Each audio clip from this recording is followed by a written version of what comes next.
Perdó. Ai, què? Que no he posat... Ah, no he posat això! Va, Ara, què he dit?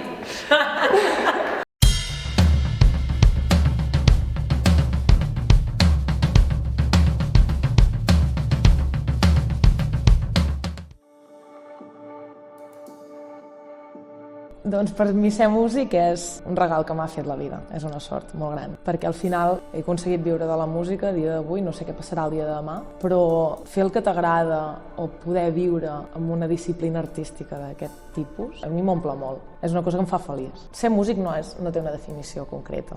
Tu pots dedicar-te a la música, pots fer música a casa perquè t'agrada, pots tenir una connexió especial amb la música i al final tothom pot ser músic, no? Una mica, no cal que t'hi guanyis la vida per ser músic. És tenir una connexió especial amb aquesta art que et permeti transmetre, potser mitjançant una cosa que no són les paraules, el que tu sents. Jo crec que una mica ser músic és tenir la capacitat de transmetre amb un llenguatge diferent. Que picar pedra o que la pedra que s'ha picat és molt important i que no s'ha de desistir. Perquè al final crec que aquesta feina que anem fent de formiguetes, si hi poses il·lusió, si hi poses constància i voluntat, al final obtens resultats. Pots obtenir-ne més o menys, però a mi m'ha donat molt bons resultats picar pedra. Fa 10-15 anys, per exemple, vaig acabar d'estudiar violoncel i et trobes en un moment que estàs com, surto d'aquí, porto 4 anys, o molts anys, tocant moltíssim, tot el dia, m'estic dedicant exclusivament a això, i ara surto per la porta, i què faig? No? En el meu cas, vull dir que dius, vull dedicar-me a la música. Ostres, és complicat. Projectes, no et venen a buscar dels projectes, vine a l'orquestra. Això no acostuma a anar així. Has de passar proves, has de buscar gent amb qui tocar, i al final, mica en mica, ho acabes aconseguint.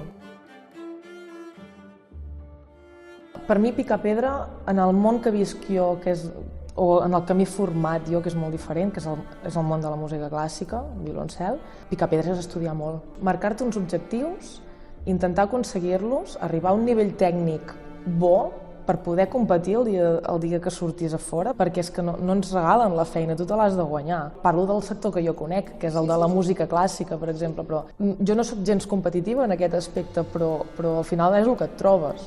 Jo anant a concerts he conegut moltíssima gent, he fet molta xarxa, com a públic, i tant, i després interessar-te i anar amb els músics, a conèixer músics, a conèixer directors. Jo no he tingut mai cap problema en anar amb un director i dir-li escolta, si mai necessiteu un músic, aquí tens el meu contacte, i així també de vegades aconsegueixes que et truquin, no? He tingut i tinc alumnes que m'han vist tocar. Ostres, és que t'he vist tocar aquí i he preguntat per tu i he aconseguit el teu número i vull fer classes. Que et vinguin alumnes així és una recompensa molt gran.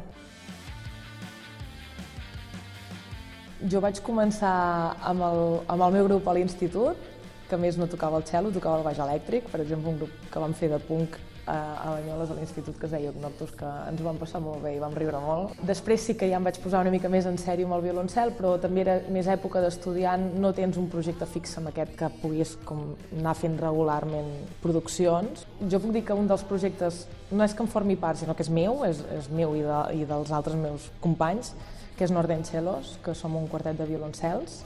Va néixer com un quartet de violoncels, acústics, normal.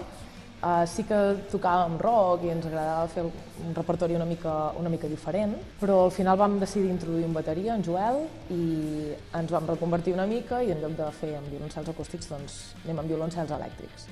Ens dediquem a fer versions del que nosaltres volem, del que a nosaltres ens agrada, del que el públic ens demana. És un projecte que ens està funcionant moltíssim.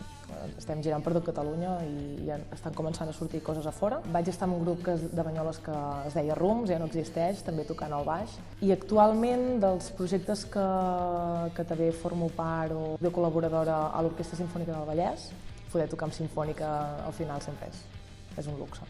I després també un dels projectes que no vull deixar enrere, tot i que va ser breu, però per mi va ser un abans i un després molt heavy a la meva vida, va ser la gira que vam fer amb els Amics de les Arts a l'estiu de 2020, estiu pandèmia pura i dura, que me'n recordo que vaig rebre una trucada d'en Ferran, dels Amics de les Arts, que em va dir estem plantejant de fer uns concerts en acústic petits, a l'estiu, perquè ells tenien una gira muntada, gran, els hi va caure tota, i em van dir concerts en acústic, serem nosaltres 3 sobre l'escenari i volem que vinguis amb el violoncel. que a més em va ajudar tant a nivell personal a sortir de casa, no? Poder pujar a l'escenari, i després també em va ajudar molt a treure'm una mica un tema que no es parla mai, que a mi m'agradaria molt posar sobre aquí, que és la por escènica. La por escènica, el pànic escènic o el respecte escènic, perquè al final jo pànic escènic no n'he tingut mai, però sempre he tingut molt de respecte escènic. I a mi aquell moment em va ajudar molt a superar-ho, i a superar-ho bé. Jo quan vaig rebre la trucada en Ferran va ser com, ostres, jo pujar a l'escenari amb vosaltres, on te m'estàs dient el Grec de Barcelona, nosaltres 4, amb la Ido Massa, una gran ballarina que també va venir, uau, quin respecte. De fet vaig estar a punt de dir que no, per això, però va arribar un moment que vaig dir, digues que sí, ja t'ho trobaràs. I me'n recordo fer aquell concert, de que anés bé i que em diguessin participa a la gira tot l'estiu. Clar, vam anar a Portaferrada, vam anar a tocar al Camp Nou, vam anar a tocar en uns escenaris. Jo em vaig trobar uns músics a sobre l'escenari molt predisposats i molt comprensius, i això a tu et dona molta potència també. Els que venim del món de la clàssica és el que comentava abans, no? Que hi ha com sempre una mica la competència, a veure qui toca millor, no t'equivoquis, porta-ho tot super ben preparat. I això és com que se'm va passar una mica, ho vaig abandonar una mica i vaig començar a disfrutar més de l'escenari. I des d'aquell moment jo disfruto dels escenaris. I fins ara no? Sí, un cop a l'escenari sí, però jo me'n recordo de passar-ho molt malament abans de pujar als escenaris. De fins i tot trobar-me malament, estar mig angoixada. Això és un tema que, per sort, ara potser se'n comença a parlar més, però jo tinc companys que han deixat la música pel pànic escènic. I això és una cosa que sap molt de greu. És un tema molt gros. No, però al final és com tot, no? Jo tinc una feina que jo crec que la diferència amb una altra feina és que potser no tinc uns horaris tan marcats, de fet no els tinc, i he de moure'm molt, perquè puc estar uns dies fora, ara torno, ara sóc aquí i ara no. I al final és aprendre a conviure i tenir una xarxa, un entorn que ho sàpiga i que estigui disposada a fer això. Perquè al final quan tu et planteges tenir una criatura, una parella, no? En el meu cas, poses sobre la taula el que hi ha a la vida de cadascú. Jo estic disposada a deixar la meva feina, la meva vida, el meu ritme de vida durant un temps, sí, lògicament, no? Durant la baixa de maternitat i tal, però després jo vull poder tornar a la meva vida. Estem disposats a això? Estàs disposat a que jo pugui tornar, no? Una persona que té una feina més estable, per exemple, estàs disposat a que jo pugui marxar de casa?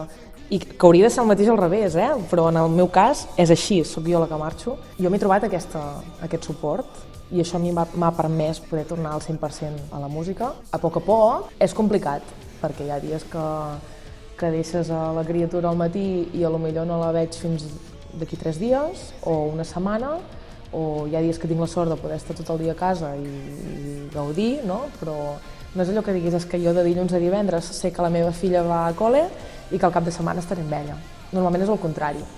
Entre setmana no la veig perquè al matí la porto a col·le i arribo al vespre que hi a casa i la poso a dormir, i al cap de setmana me'n vaig, moltes vegades. Has de tenir un límit, lògicament. Jo no vull agafar projectes que em suposin estar 2 mesos fora de casa, per exemple.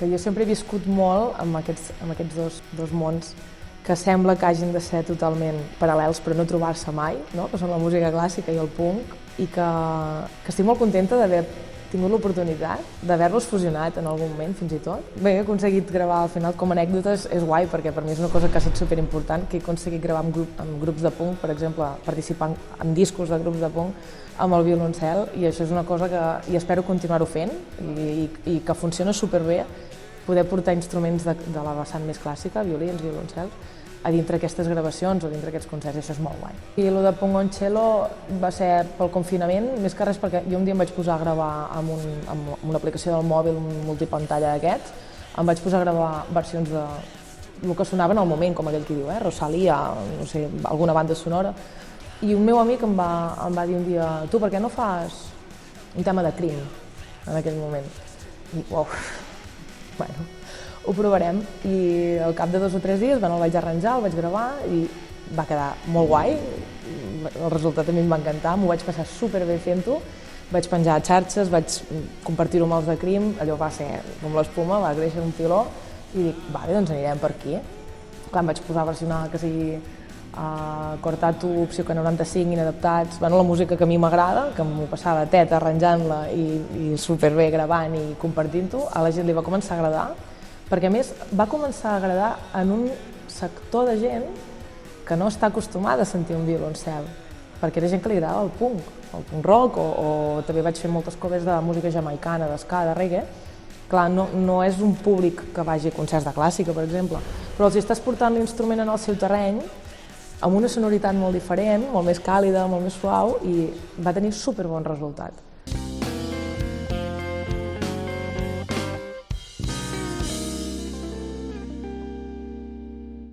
Very good. Pues ja està. Super! Així es fa flamenc, eh? Sí. Com la Rosalia.